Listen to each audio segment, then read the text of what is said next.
చెప్పు. పోవాలిరా, ఏదో ఒకటి చేయాలి. ఎక్కడికి పోతాను?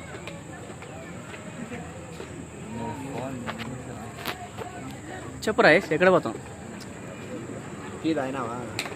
టీ కదా పక్కన పెట్టు. నువ్వు ఎప్పుడు పోతాను, ఎక్కడ పోతాను చెప్పు చాలు.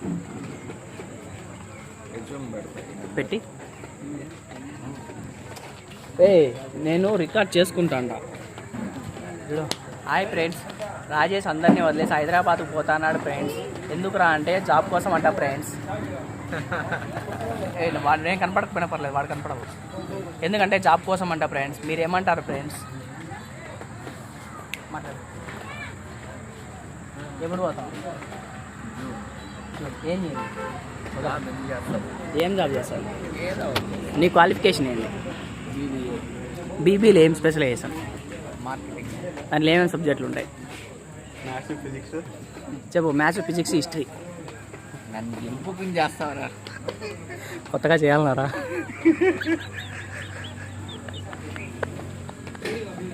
చెప్పు. నేను ఎంత పద్ధతిగా అడుగుతానా, నువ్వు ఎంత వరస్ట్గా ఆన్సర్లు ఇస్తానో తెలుసా? హైదరాబాద్ పోయి ఏం చేస్తావు? ఏదో ఒకటి అంటే ఏం చేస్తావు? చెప్పు రాయేష్. ఇందాక ఫోన్ తీసి మాట్లాడినావు కదా, ఆయన ఏం చెప్పినాడు? జాబ్స్ ఉన్నాయని చెప్పినాడా? నువ్వు ఎక్కడ? హైదరాబాద్. ఆ నెంబర్ పంపించారు.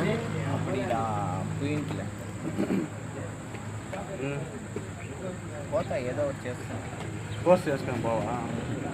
డబ్బు సంపాదించుకొని వీళ్ళనే దెంగలేవు. హైదరాబాద్ ఏం దెంగతావా? ఏదో ఒకటి ఏంది? ఏదో ఒకటి చెయ్యాలి. ఇది ఇంటర్వ్యూ సార్, బూతులు మాట్లాడకూడదు. తెలిసిన నీకు ఆ విషయము? ఇంటర్వ్యూలో అట్లా మాట్లాడతారా? అసలు నువ్వు చదువుకున్నావా? చదువుకున్నాడు వచ్చా మాట్లాడినా ఇదే. వానికి చెప్పు ధర్నీకి. వాడు చదువుకోవాలా? వాడు ఏలుముద్ర. వాడు చదువుకోవాలా? వాడు ఏలుముద్ర. వాడు బడికి పోరాంటే గోడ దూకొచ్చినాడు. నువ్వు పోయినావు కదా వాడి బడికి బాగా.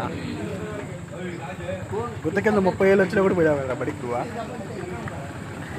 వాడు అక్క మీ అన్న అయితే ఏదో ప్రొఫెషనల్ స్టూడెంట్ మరి ఇంకా బ్యాగ్ వేయించుకోవడం. నీకు